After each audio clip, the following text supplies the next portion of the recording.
తెలంగాణ రాష్ట్ర వ్యాప్తంగా కూడా ఈరోజు రాజకీయంగా చర్చ ఏం జరుగుతూ ఉంటే బీసీలకు 42% వాటా ఏదైతే రిజర్వేషన్ అంటే రాజకీయంగా ముందుండాలని చెప్పి అనేకమైనటువంటి అన్ని రాజకీయ పార్టీలు కూడా మేము మద్దతు తెలుపుతున్నాం. బీసీలకు 42% రిజర్వేషన్ ఇవ్వాలని ఇటు కాంగ్రెస్, ఇటు బీజేపీ, బీఆర్ఎస్, తెలంగాణ రాజ్య అధికార పార్టీ ఇట్లా అనేక పార్టీలు కూడా చెప్తున్నప్పటికీ కూడా అసలు నిజంగా బీసీలను మోసం చేస్తున్నది ఎవరు అనేది తెలవాల్సినటువంటి అవసరం ఉంది. ఏది ఏమైనప్పటికీ కూడా ఈరోజు ఏదైతే బీసీ సంఘాలు అన్నీ కూడా క్లియర్గా 18వ తారీఖు ఏదైతే బంద్ సంపూర్ణంగా చేస్తామని చెప్పారో ఈరోజు సూర్యాపేట జిల్లా వ్యాప్తంగా కూడా జిల్లా కేంద్రంలో పకడ్బందీగా ర్యాలీని నిర్వహించి తెలంగాణ రాజ్యాధికార పార్టీ తరపు నుంచి క్లియర్గా బంద్ను విజయవంతం చేసినట్టుగా కూడా క్లియర్గా సూర్యాపేట ప్రజలంతా కూడా చూసిరు. మరి బంద్ విజయవంతం కావడానికి గల ప్రధాన కారణం ఎందుకంటే సూర్యాపేటలో అనేక రాజకీయ పార్టీలు కూడా మద్దతు తెలిపినప్పటికీ కూడా కొంతమంది ఎంపీలు, మాజీ ఎంపీలు వీళ్ళు కూడా మద్దతు తెలిపి పత్రికా ప్రకటనలు ఇచ్చినప్పటికీ కూడా ఎక్కడ కూడా రోడ్డెక్కి ధర్నా చేసినటువంటి పరిస్థితి వాళ్ళకి కనపడలేదు. కానీ కేవలం తెలంగాణ రాజ్యాధికార పార్టీ మాత్రం భారీ ర్యాలీని సూర్యాపేట జిల్లా కేంద్రం మొత్తం కూడా నిర్వహించినట్టుగా కూడా క్లియర్గా కనిపిస్తాం. దీనికి అధ్యక్షత ఎందుకంటే గతం నుంచి కూడా బీసీల కోసం మా వాటా మాకని చెప్పి కొట్లాడుతున్నటువంటి వ్యక్తి ఒట్టెజాన యాదవ్ గారు తెలంగాణ రాజ్యాధికార పార్టీ రాష్ట్ర ప్రధాన కార్యదర్శి మనతో పాటు ఉన్నారు. అసలు అడిగి తెలుసుకుందాం అసలు ఈరోజు ఈ పరిస్థితికి బీసీలు రావడానికి కారణం ఏంది, ఎవరు మోసం చేస్తా ఉన్నారు? నమస్తే అండి. అసలు బీసీలని మోసం చేస్తున్నటువంటి పార్టీలు ఎవరు మీ దృష్టిలో? ఇప్పటికీ భారతదేశానికి స్వాతంత్రం వచ్చి 78 ఏళ్ళు కావస్తూ ఉంది. మరి ఇన్ని సంవత్సరాలు కూడా ఈ రాష్ట్రంలో ఉండబడినటువంటి మెజార్టీ ప్రజలం బీసీ, ఎస్సీ, ఎస్టీ మైనార్టీలం. కానీ పరిపాలనలో మాత్రం మైనార్టీలని ఎన్నుకోవడం అనేది జరిగి మైనార్టీల చేత పరిపాలించబడినటువంటి మెజార్టీ ప్రజలు మరి అనేక సంవత్సరాల నుండి విద్య, ఉద్యోగం, రాజకీయంగా అన్ని రంగాల్లో కూడా వెనుకబాటులో ఉండడానికి గల కారణం ఏదైతే ఈ అగ్రవర్ణాలు పరిపాలిస్తున్నటువంటి పార్టీలు ఏదైతే ఉన్నాయో కాంగ్రెస్, బీజేపీ, బీఆర్ఎస్లు అనేటటువంటి మాట చెప్పక తప్పదు. మరి వాళ్ళ 70-80 ఏళ్ళ తర్వాత మరోమారు కాంగ్రెస్ పార్టీ కామారెడ్డి డిక్లరేషన్ పేరిట మరి వాళ్ళ మళ్ళీ బీసీల ఓట్లను దండుకొని వాళ్ళ రాష్ట్రంలో అధికారంలోకి వచ్చిన తర్వాత వారి చేతుల్లో ఉండబడినటువంటివి ఇవ్వకుండా మరి చట్ట రూపంలో కార్యరూపం దాల్చినటువంటి ఈ యొక్క స్థానిక సంస్థలకు మరి 42% రిజర్వేషన్ పేరుతోనే మేము ఇస్తున్నామని చెప్పి బీసీలను మోసగించే కుట్ర చేస్తున్నటువంటి సందర్భంలో మరి ఈ రాష్ట్రంలో మరి వాళ్ళ తీన్మార్ మల్లన్న గారి నాయకత్వంలో ఏదైతే తెలంగాణ ఉద్యమం ద్వారా సాధించుకున్నటువంటి తెలంగాణ రాష్ట్రంలో టీఆర్ఎస్ పార్టీకి అధికారం ఇస్తే 10 సంవత్సరాలు మరి ఏ రకంగా ఎస్సీలని ముఖ్యమంత్రి చేస్తానే వాళ్ళని మోసగించడం, అదేవిధంగా బీసీలని 33% ఉండబడినటువంటి వాళ్ళని 18-20% తీసుకురావడం, అనేక రకాలుగా బీసీ వర్గాలని వంచినటువంటి టీఆర్ఎస్ పార్టీని మరి ప్రాంతం నుండి పారదోలేటటువంటి ప్రయత్నం చేసినటువంటి ఏకైక వ్యక్తి తీన్మార్ మల్లన్న. మరి వాళ్ళని అధికారం నుండి దూరం చేసి మరి కామారెడ్డి డిక్లరేషన్ ద్వారా వచ్చినటువంటి కాంగ్రెస్ పార్టీని అధికారం తీసుకొచ్చిన తర్వాత మరి వాళ్ళ చేతిలో ఉండబడినటువంటి ఎమ్మెల్సీలు కావచ్చు, కార్పొరేషన్ చైర్మన్లు కావచ్చు, వివిధ రాజకీయ సంబంధమైనటువంటి పదవులలో కావచ్చు ఎక్కడ కూడా ఈ 42% పాటించకుండా ఇవాళ 9th షెడ్యూల్ ద్వారా పక్క రాష్ట్రంలో ఉండబడినటువంటి జయలలిత గారు మరి ఆ యొక్క తమిళనాడు రాష్ట్రంలో సాధించినటువంటి చరిత్ర అందరికీ తెలుసు.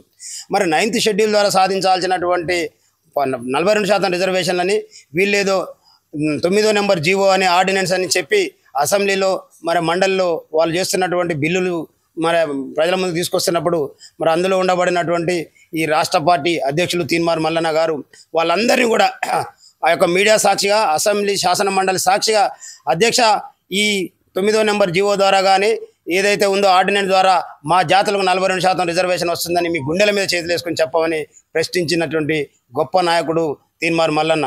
మరి అదే రోజు ప్రశ్నించి ఖచ్చితంగా ఈ బిల్లు నిలబడదు, కోర్టుల ద్వారా మళ్ళీ ఈ అగ్రవర్ణాలు లేదని కొట్టేసించబడతాయి, ఆ తర్వాత మళ్ళీ బీసీ ప్రజలు మోసం చేసి మరి పార్టీ పరంగా ఇస్తామని చెప్పి మళ్ళా మోసం చేయడానికి వస్తారు తప్ప ఈ వర్గాలు ఎట్టి పరిస్థితుల్లో ఈ జాతులకు లాభం జరుగుతుందంటే మరి ఒప్పుకోరనేటటువంటి వాస్తవాన్ని చెప్పినటువంటి నాయకుడు మల్లన్న గారు వెంటనే మొన్న హైకోర్టులో ఏదైతే స్టే విధించబడిందో వెంటనే రాష్ట్రంలో ఉండబడినటువంటి బీసీ సమాజానికి బీసీ బంధు పిలుపునివ్వగా మరి వాళ్ళ వారం రోజుల తర్వాత ఇక్కడ ఉండబడినటువంటి గత 70-80 ఏళ్ళ నుండి ఈ జాతులను వంచిస్తున్నటువంటి అగ్రవర్ణ పార్టీలన్నీ కూడా ఇవాళ బయటకు వచ్చి బీసీలకు 18వ తారీఖు నాడు బంధు పిలుపునిస్తామని చెప్పి ఇవాళ ఇక్కడ రాష్ట్రంలో ఉన్నటువంటి కాంగ్రెస్, కేంద్రంలో ఉన్నటువంటి బీజేపీ, ఓడిపోయినటువంటి బీఆర్ఎస్ ఈ పార్టీలన్నీ కూడా బంధుకు మద్దతు ఇస్తున్నామని చెప్పి ఏ ఒక్కరు కూడా ఇవాళ మరి 7200 ద్వారా నేను ఇక్కడ ఉన్నటువంటి సమాజాన్ని గుర్తు చేస్తా ఉన్నా.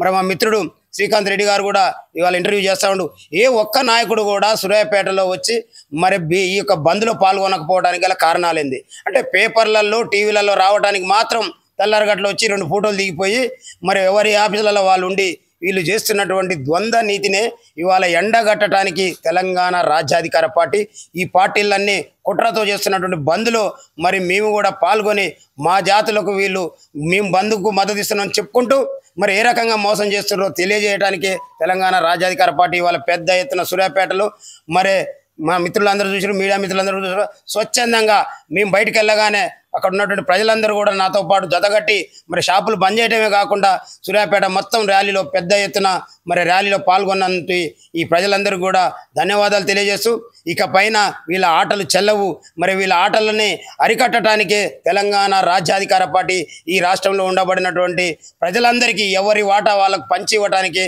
ఇవాళ రాజ్యాధికార పార్టీ పెట్టి వచ్చినాం. ఇవాళ మేము ఎవరికి కూడా శత్రువులం కాదు, ఎవరి జనాభా తమాషా ప్రకారం వాళ్లకు వాటాలు పంచేస్తానికి మేము ఇవాళ సిద్ధమై ఉన్నాం. మా ఓట్లు మేము వేసుకుంటే రాజ్యం తథ్యం అనేటటువంటి వాస్తవాన్ని మా సమాజానికి ఇవాళ గుర్తు చేసిన మా సమాజం అంతా చైతన్యమైంది కాబట్టి ఇక్కడ ఉండబడినటువంటి అగ్రవర్ణ పార్టీలు ఏం చేయాలో అర్థం కాక అయోమయ స్థితిలో అందరూ బదులుకొని మేము కూడా బీసీల పక్షాన ఉంటున్నామని తెలియజెప్పడానికి ఇలాంటి తప్పుడు సమాచారంతోనే, తప్పుడు వార్తలతోనే, తప్పుడు ఫేకు స్టేట్మెంట్లతోనే ఇవాళ మరోమారు బీసీ సమాజాన్ని మోసం చేస్తా అంటే ఇవాళ ఇంతకుముందు ఉన్నటువంటి బీసీ ప్రజలు కాదు, ఇవాళ చైతన్యవంతమైనటువంటి ప్రజలు మీరు ఈడబ్ల్యూఎస్ ద్వారా కావచ్చు, ఇవాళ అసెంబ్లీలో మీ జనాభా తమాషా ఎంత, మీరున్నటువంటి స్థానాలు ఎన్ని, ఇవాళ ఎమ్మెల్సీలలో మీ స్థానం ఎంత, కార్పొరేషన్ చైర్మన్లో మీ వాటా ఎంత, ఈ రకంగా అన్ని రంగాలలో మీరు మమ్మల్ని దోపిడీ చేస్తున్నటువంటి వాస్తవాన్ని మా ప్రజలందరూ కూడా గుర్తించరు. ఇక పైన ఈ మీ యొక్క అగ్రవర్ణ పార్టీల యొక్క కుట్రలకు కుతంత్రాలకు మా సమాజం బలి కాకుండా సిద్ధంగా రెడీగా ఉంది. రాబోయే 2 ఎన్నికల్లో ఏ ఎలక్షన్ వచ్చినా బీసీ సమాజం మా బీసీ అభ్యర్థులకు ఎస్సీ ఎస్టీ మైనార్టీలను మాత్రం గెలిపించుకొని చట్టసభల్లోకి పంపిస్తుందనేటువంటి వాస్తవాన్ని ఈ వేదిక ద్వారా గుర్తు చేస్తాను. ఈ బంద్ ద్వారా ఈ సమాజానికి సూర్యాపేట నియోజకవర్గ ప్రజలందరూ కూడా ఈ మెసేజ్ ఇచ్చారని అనుకుంటా ఉన్నాం. తెలంగాణ రాజ్యాధికార పార్టీ ప్రత్యేకంగా బీసీల కోసం కొట్లాడుతున్నటువంటి నేపథ్యంలో గతంలో తీన్మార్ మల్లన్న కూడా బహుజనవాదం పేరు మీద చాలా వరకు కూడా దళిత బహుజనులంతా కూడా కదిలి వచ్చినటువంటి పరిస్థితి. అగ్రవర్ణాల్లో కూడా చాలా మంది కూడా బ్రాహ్మణులు అయితే రెడ్డిలు వెలమల్లో కూడా ఆఖరికి మల్లన్న పాదయాత్రలో గతంలో పాల్గొన్నారు. మరి ఇప్పుడు ఏదైతే బీసీ వాదంతో ముందుకు వస్తున్నటువంటి నేపథ్యంలో ఇప్పుడు అన్ని పార్టీలు కూడా బీసీ వాదమే ఎత్తుకుంటున్నటువంటి నేపథ్యంలో మరి ఒట్టజాన యాదవ్ గారికి ఒక అడుగు నేను మల్లన్న వెనక అసలు ఎందుకు వేసినా అనేటటువంటి ఆలోచన అంటే మీ సహచరులు కానీ అనుచరులు కానీ ఏమైనా దృష్టికి మీ తీసుకొస్తా ఉన్నారు? ఎందుకంటే ఇప్పుడు అనేక మంది కూడా బీసీ వాదం ఎత్తుకొని వస్తూ ఉన్నటువంటి నేపథ్యంలో మరి తీన్మార్ మల్లన్న గతంలో బహుజనవాదం అని, తర్వాత బీజేపీ, తర్వాత కాంగ్రెస్, అవన్నీ అంటే గతంలో తీన్మార్ మల్లన్న వెంట నడిచినటువంటి వాళ్ళంతా కూడా ప్రత్యేక పార్టీ పెట్టాలనేటటువంటి ఆలోచన గతంలో అందరూ చెప్పినటువంటి విషయమే. కానీ అవన్నీ కాకుండా ఈ రోజు ప్రత్యేకంగా ఈ తెలంగాణ రాజ్యాధికార పార్టీ ఆవిర్భావానికి కారణం తీన్మార్ మల్లన్న లేదంటే ఒట్టజాన యాదవ్ గారి సలహా ఇచ్చిరా? మేమేమంటుందంటే తీర్మానం మల్లన్న గతంలో చేసేం ఆపలే. 10 సంవత్సరాలు ఏదైతే ఈ రాష్ట్రంలో ఈ ప్రజల్ని వంచి ప్రజల యొక్క ఆత్మాభిమానంతో అధికారంలోకి వచ్చినటువంటి బీఆర్ఎస్ పార్టీ మీద ఫైట్ చేసినటువంటి ఏకైక నాయకుడు ఆ మొనగాడు తీన్మార్ మల్లన్న. ఇవాళ మీరు ఎన్ని అనుకున్నా ఎక్కడ ప్రతిపక్ష పార్టీ పాత్ర కాంగ్రెస్ పార్టీ పోషించలేదు, ఇంకా వేరే కమ్యూనిస్టులు పోషించలేదు, బీజేపీ పోషించలేదు, మల్లన్నే పోషించిండు. మల్లన్నే 100 కేసులైనా ఆ యొక్క అగ్రవర్ణ పార్టీలకు ఎక్కడ కూడా బైండ్ ఓవర్ కాలే. అది మీరు గమనించాలి. ఆ 100 కేసుల్లో అయినప్పటికీ సరే అప్పుడున్న పరిస్థితుల్లో బీజేపీతోని కొడదాం అనుకోండి ఈ రాష్ట్రంలో వీళ్ళని, కానీ అవి కూడా అగ్రవర్ణాల చేతుల్లో ఉన్నాయి కాబట్టి దాంతో కూడా సాధ్యం కాదని బయటకు వచ్చి ఏదైతే రాహుల్ గాంధీ గారు ఎవరి వాటా వాళ్ళకు పంచిస్తామనేటటువంటి నినాదంతోనే మరి ముందుకొచ్చి ఆ యొక్క కామరెడ్డి డిక్లరేషన్ ఇవ్వడం వల్ల కాంగ్రెస్ పార్టీతో జతగట్టిండు. కానీ మళ్ళీ అధికారంలోకి వచ్చిన తర్వాత అక్కడ కూడా అగ్రవర్ణ నాయకుడు ముఖ్యమంత్రి అయింది కాబట్టి వాళ్ళ అంతరాత్మ ఎప్పుడు కూడా మరి బీసీలకు న్యాయం చేయాలంటే ఒప్పుకోదనే వాస్తవాన్ని గ్రహించింది. కాబట్టి ఇవాళ నేను కూడా ఇక్కడ ఉండబడినటువంటి అగ్రవర్ణ నాయకుల చెంత అనేక సంవత్సరాల నుండి మరి పనిచేసినప్పటికీ నాకు అవసరమైనటువంటి కావచ్చు, నా సమాజానికి అవసరమైనటువంటి విషయాల మీద మాట్లాడినప్పుడు మరి నన్ను ఏ రకమైనటువంటి ఇబ్బంది పెట్టిండ్రో మరి నీ ఛానల్ ద్వారానే మొట్టమొదటిగా ఇంటర్వ్యూ చేయడం జరిగింది.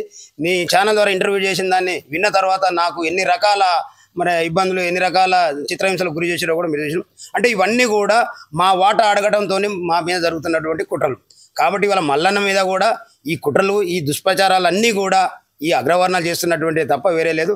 అందుకనే మేమంతా ఇవాళ ఈ జనాభాలో సగానికి పైన మీ బీసీలో ఉన్నాం.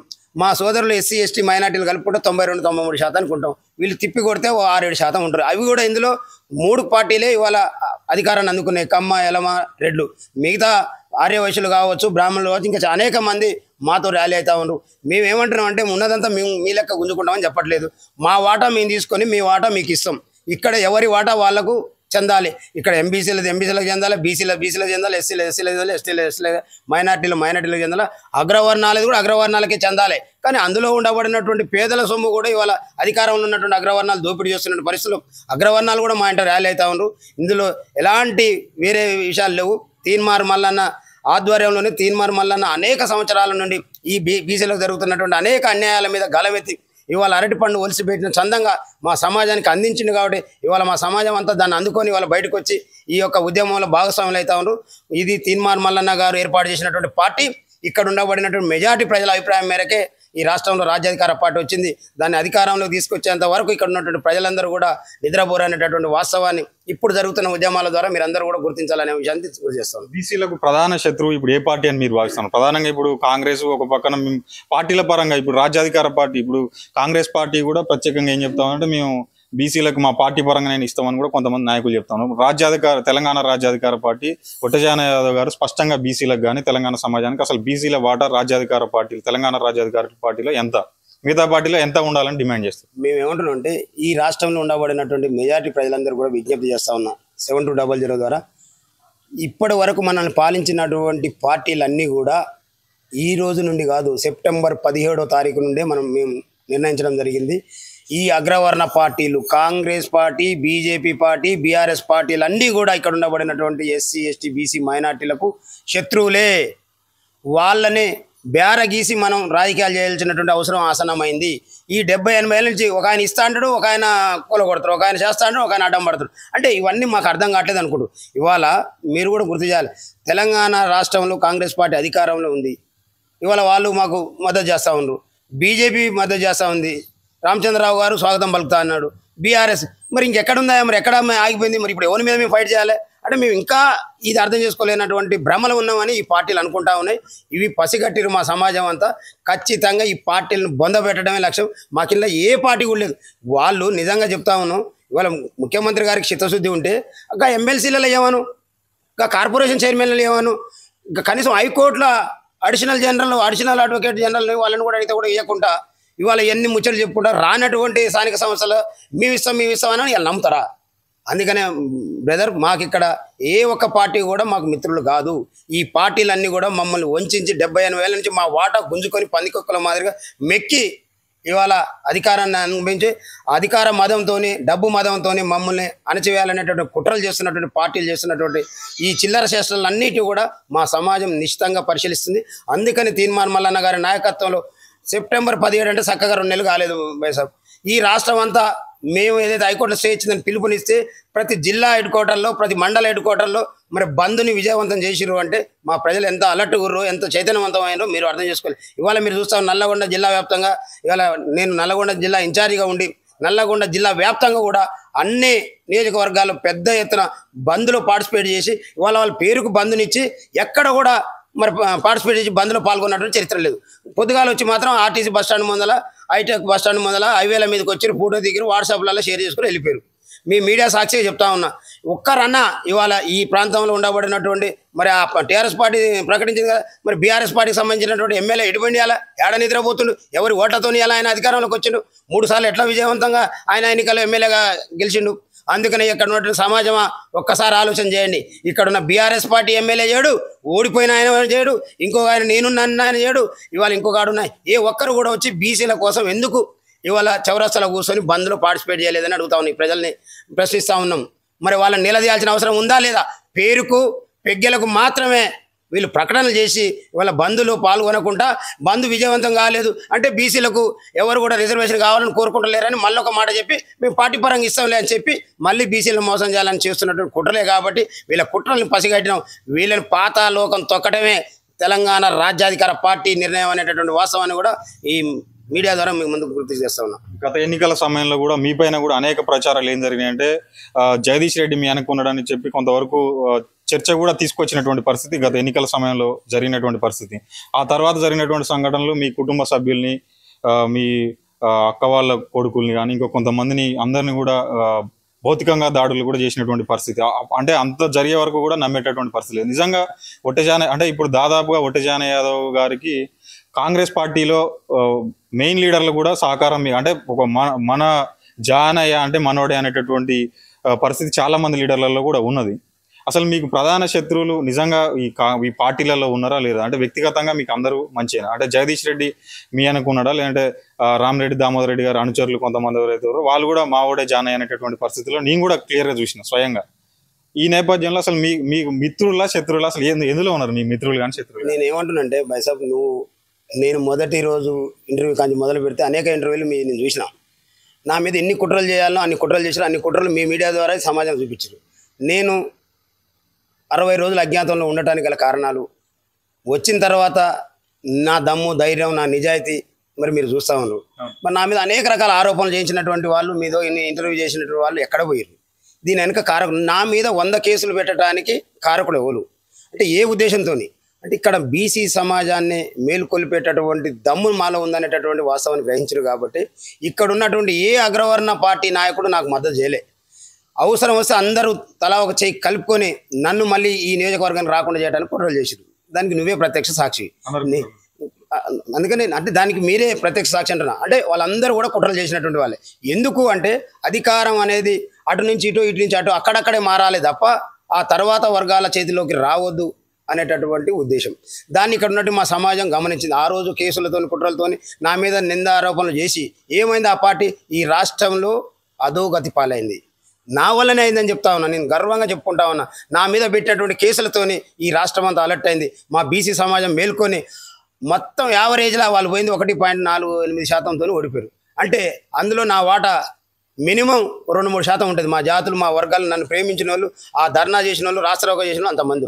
అంటే అంటే నాలాంటి నిజమైనటువంటి కార్యకర్తని ఇక్కడ సమాజానికి కావాల్సినటువంటి అవసరాలు గుర్తించి ఆ పేద ప్రజలకు కావాల్సినటువంటి అవసరాలను నేను అడిగినందుకు నువ్వు మనసులో పెట్టుకొని నన్ను ప్రశ్నిస్తావు అనేటటువంటి దుర్మార్గపు ఆలోచనతో నీ ఎన్నికల్లో నీ గెలుపుకు నా పాత్ర ఎంతో ఇక్కడ ఉన్నటువంటి మీడియాకు తెలుసు, ఇక్కడ ఉన్న రాజకీయ నాయకులు తెలుసు.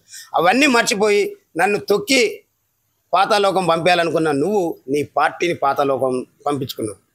ఇప్పుడు కూడా మళ్ళీ బీసీలను వంచడానికి ఇక్కడ ఉన్నటువంటి అన్ని పార్టీలలో ఉన్నటువంటి అగ్రవర్ణ నాయకులు నా మీద అనేక కుట్రలు చేశారు.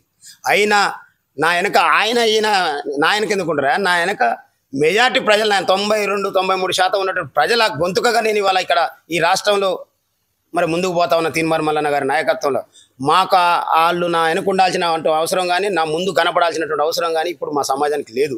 వాళ్ళు ఇవాళ అధోగతి పాలవుతున్నటువంటి సందర్భంలో చెప్పుకోవచ్చు. వాళ్ళు చెప్పుకుంటే వాళ్ళకి మాకు అవసరం లేదు. కానీ మా వెనక వాళ్ళు ఉండాల్సినటువంటి సీన్లో మేము లేవు. ఇవాళ మా ప్రజలు మేము మా వెనక ముందు ఎవరు ఉండాలో మేము నిర్ణయించుకున్నాం. మా నాయకుని ముందర పెట్టుకొని రాష్ట్రంలో రాజ్యాధికారాన్ని పార్టీ ద్వారా రాష్ట్రాన్ని అందుకోవడానికి, రాష్ట్రంలో పరిపాలన అందుకోవడానికి మా ప్రజలను చైతన్యం చేస్తున్నాం. ఇక్కడ ఉన్నటువంటి దుర్మార్గులు ఇప్పటికైనా ఈ కుట్రల్ని, కుతంత్రాలని మానుకోకపోతే ప్రజలు ఏ రకమైనటువంటి బుద్ధి చెప్తారు అనేది ఇక్కడున్న నాయకులు కూడా అనుభవమే. ఎందుకంటే తెలంగాణ రాష్ట్రం అనేది చాలా చారిత్రకమైనటువంటి గడ్డ. ఇక్కడ ఉన్నటువంటి ప్రజల యొక్క అవేర్నెస్, ప్రజల యొక్క చైతన్యము, తెలంగాణ సాయుధ రైతాంగ పోరాటం కానీ మొదలు పెడితే కావచ్చు, మళ్ళీ తొలి దశ ఉద్యమాలు కావచ్చు, నిజాం ప్రభుని ఎదిరించినటువంటి సందర్భం కావచ్చు, తెలంగాణ రాష్ట్ర ఏర్పాటులో కావచ్చు, వీళ్ళ చైతన్యంతో తప్ప ఇవాళ ఇక్కడ ఉన్నటువంటి నాయకులు ఆ చైతన్యం అయిన తర్వాత వచ్చి బీఫాములు తీసుకొని మేము ఓట్లు వేస్తే అధికారంలోకి వచ్చి 1000 కోట్ల రూపాయలు సంపాదించుకుని ఆ డబ్బులతో మళ్ళీ మా జాతిని పొందబెడతా అంటే ఖబర్దార్. వీళ్ళు ఇప్పటికైనా గుర్తు చేసుకోవాల్సిన అవసరం ఉంది. మీడియా ద్వారా మళ్ళీ చెప్తా ఉన్నాం, మాకు వాళ్ళ అవసరాలు మాకు లేవు. మా ప్రజలు చైతన్యవంతమైన మా ఓటు మేము వేసుకున్నామనే నినాదంలో ముందుకు పోతా ఉన్నాం. ఫైనల్గా దామోదర్ రెడ్డి గారి పైన మీరు కూడా దామోదర్ రెడ్డి గారి గతంలో గెలుపులో మీ సహకారం కానీ మీకు మీ రాజకీయ ఎదుగుదలలో కూడా ఆయన సహకారం మీకు క్లియర్గా జరిగినటువంటి పరిస్థితుల్లో దామోదర్ రెడ్డి గారు అకాల మరణాన్ని పుట్టజాన యాదవ్ గారు ఏ విధంగా చూస్తూ ఉన్నారు? రాజకీయాలు వేరు, వ్యక్తిగతం వేరు. వ్యక్తిగతంగా నేను సర్పంచ్గా అయ్యి మండల కాంగ్రెస్ పార్టీ ప్రెసిడెంట్గా అయిన తర్వాత వారు ఇక్కడ టికెట్ వస్తే నేను వారికి సపోర్ట్ చేసి వారిని ఎమ్మెల్యే గెలిపించిందంటే నా పాత్ర ఉంది. తర్వాత నన్ను రాజకీయ నాయకునిగా ఎవరు తయారు చేయాలి? ఇక్కడ ఉన్నటువంటి ఏ అగ్రవర్ణ నాయకులు తయారు చేయలే. నాకు దామనతో మంచి అనుబంధం ఉంది. అది రాజకీయాలు అప్పటి వరకు. కానీ మాకేమైనా అవకాశాలు వస్తాయనుకున్నప్పుడు మాత్రం కుట్రల్లో మాత్రం అందరూ సమానులే. నేను ఎంపీ పోయిన తర్వాత టీఆర్ఎస్ పార్టీ మళ్ళీ పోయినా. నేను ఇక్కడ జెండా తెలంగాణ 2001 పార్టీ పుట్టిన రోజు నేను జెండా పట్టుకొని ఈ మండలంలో ఊరూర జెండాలు పట్టిన చరిత్ర నా తెలంగాణ ఉద్యమంలో. తర్వాత నేను సర్పంచ్ అయిన తర్వాత ఈ కాంగ్రెస్ పార్టీలు నన్ను మండల కాంగ్రెస్ ప్రెసిడెంట్ తీసుకుని పోయి మళ్ళీ దామన్న గెలుపులో నా పాత్ర ఆయన పక్కన ఉన్నట్టు 1-2 అనుకునే వాళ్ళకి ఇలా తెలుసు నేనేంది, నా లెక్క ఏందో, నా దమ్మేందో కూడా తెలుసు. వాళ్ళ నోటి నుండి ఏం మాట అడుగుతారో ఏం మాట చెప్తారో మీరు అడిగితే చెప్తారు నేనేంది అనేది. తర్వాత ఇక్కడ తయారైనటువంటి నేను ఎంపీపీగా ఉన్నటువంటి నన్ను ఉద్యమ స్ఫూర్తితోని ఉద్యమంతో వచ్చిన మన రాష్ట్రం బాగుంది, మన నియోజకవర్గం బాగుండాలంటే నీలాంటి రావాలంటే పోయి ఆయనను కూడా బుధాల మీద ఎత్తుకొని ఆయనను కూడా ఎమ్మెల్యేని చేసినాం. కానీ నేను తర్వాత స్థానం ఎప్పుడైతే అడుగుడు మొదలుపెట్టినో ఇక్కడేం కుట్ర జరగాలో అక్కడేం కుట్ర జరగాలో అన్ని కుట్రలు జరిగినాయి. లాస్ట్కు నేను వచ్చి ప్రత్యక్ష రాజకీయాలకు వస్తుంటే అందరు బదులుకొని ఎన్ని రకాల కుట్రలు చేసినా అక్కడ ఆధారాలు ఉన్నాయి. సందర్భం వచ్చినప్పుడు అన్ని ఆధారాలని ఈ ప్రజల ముందలో తీసుకొచ్చి పెడతా. వీళ్ళు చేస్తున్నటువంటి కబ్జాలు కావచ్చు, కుట్రలు కావచ్చు, కుతంత్రాలు కావచ్చు, వ్యక్తిగతంగా నా పైన వాళ్ళు చేస్తున్నటువంటి అనేక ఆధారాలతోని దగ్గర పెట్టుకొని ఉన్నా. మా సమాజానికి తెలియజేయడానికి అన్ని ఆధారాలు ఉన్నాయి. వాళ్ళు ఇప్పటికైనా వాటిని బ్రేక్ చేసుకొని వాళ్ళ పని వాళ్ళు చేసుకొని వాళ్ళ రాజకీయాలు వాళ్ళు చేసుకుంటే వాళ్ళ మానాన వాళ్ళు ఉంటే మా మానాన మా రాజకీయాలు మా ప్రజలు చైతన్యం చేసుకోవడం, మేము ఎవరు శత్రువులు కాదు మాకు. కానీ కుట్రలు జరిగినాయి, కుట్రలు చేసిన సందర్భాలు జరిగిపోవాల్సినవి జరిగిపోయినా అన్నీ అయిపోయినాయి. ఇప్పుడు వీళ్ళు కుట్రలు చేస్తే భరించే పరిస్థితుల్లో ఈ సమాజం లేదు. కాబట్టి అందుకనే వాళ్ళని దామన్న అనే వ్యక్తిగతంగా దామన్న నాకు గురువు లాంటి వ్యక్తి, ఆయనకు కొంతకాలం ఉండాల్సిన వ్యక్తి. సరే ఇక ఇచ్చిన ఆయన తీసుకుపోయేటప్పుడు మనం ఎవరం ఆపేది కాదు. కాబట్టి రాజకీయాలకు దామన్న విషయానికి సంబంధం లేదు. వ్యక్తిగతంగా దామన్నని ఇష్టపడినటువంటి వ్యక్తిని రాజకీయాల్లో నేను. ఇప్పుడు ప్రత్యేకంగా జూబ్లీహిల్స్ బై ఎలక్షన్లు జరుగుతున్నటువంటి నేపథ్యంలో తెలంగాణ రాజ్యాధికార పార్టీ మద్దతు ఎటువైపు ఉండబోతా ఉంది? స్థానిక సంస్థల్లో వచ్చేటటువంటి స్థానిక సంస్థల్లో అన్ని స్థానాల్లో కూడా పోటీ చేయబోతా ఉంది తెలంగాణ రాజ్యాధికార పార్టీ. మరి ప్రత్యేకంగా జూబ్లీహిల్స్ ఎన్నికల నేపథ్యంలో మీరు క్లియర్గా ఏం చెప్పాలనుకుంటున్నారు ఓటర్లందరికీ? ఇప్పుడు ఇంకా 24వ తారీఖు వరకు అవకాశం ఉంది. చూస్తున్నాం ఈ పార్టీల వైఖరి చూస్తున్నాం. అంతా బీసీ అంటారు కదా, మరి ఈ పార్టీలకు బీసీలు దొరుకుతురా దొరకట్లేదా? ముందే మేము పోయి కూర్చుంటే మరి మీరు బీసీలు దొరకలేదు కాబట్టి మీరు అటు పోయారు కాబట్టి ఇటు పోయారు కాబట్టి వేయలేదంటారు. కాబట్టి 24వ తారీఖు వరకు వెయిట్ చేస్తాం. ఆ తర్వాత మా నిర్ణయాన్ని ప్రకటిస్తాం. తీన్మార్ మల్లన్న కానీ మీ అభిమానులు కూడా మొత్తం కూడా ఒకవేళ జూబ్లీహిల్స్ ఎన్నికల్లో బరిలో ఒట్టజాన యాదవ్ అన్న మీరు నిలబడాలి అంటే వెళ్ళేటటువంటి ప్రయత్నం ఏమైనా ఉంటుంది? అంటే మీరు ఇప్పటికీ నిర్ణయం పార్టీలో తీసుకోలేదంటున్నారు కాబట్టి అంతర్గతంగా ఎన్నికల్లో ప్రత్యేకంగా ఇప్పుడు ఉన్నటువంటి పరిస్థితులలో అందరూ కూడా దాదాపు చైతన్యవంతులైనటువంటి నేపథ్యంలో మరి జూబ్లీహిల్స్ ఎన్నికల బరిలో ఒట్టజాన యాదవ్ గారు ఏమైనా పోటీ చేసేటటువంటి అవకాశం కూడా ఏమైనా ఉంటుందా? నేను ఏమంటానంటే ఎక్కడ ఎవరు పోటీ చేయాలనేది మా రాష్ట్ర కమిటీ నిర్ణయిస్తుంది.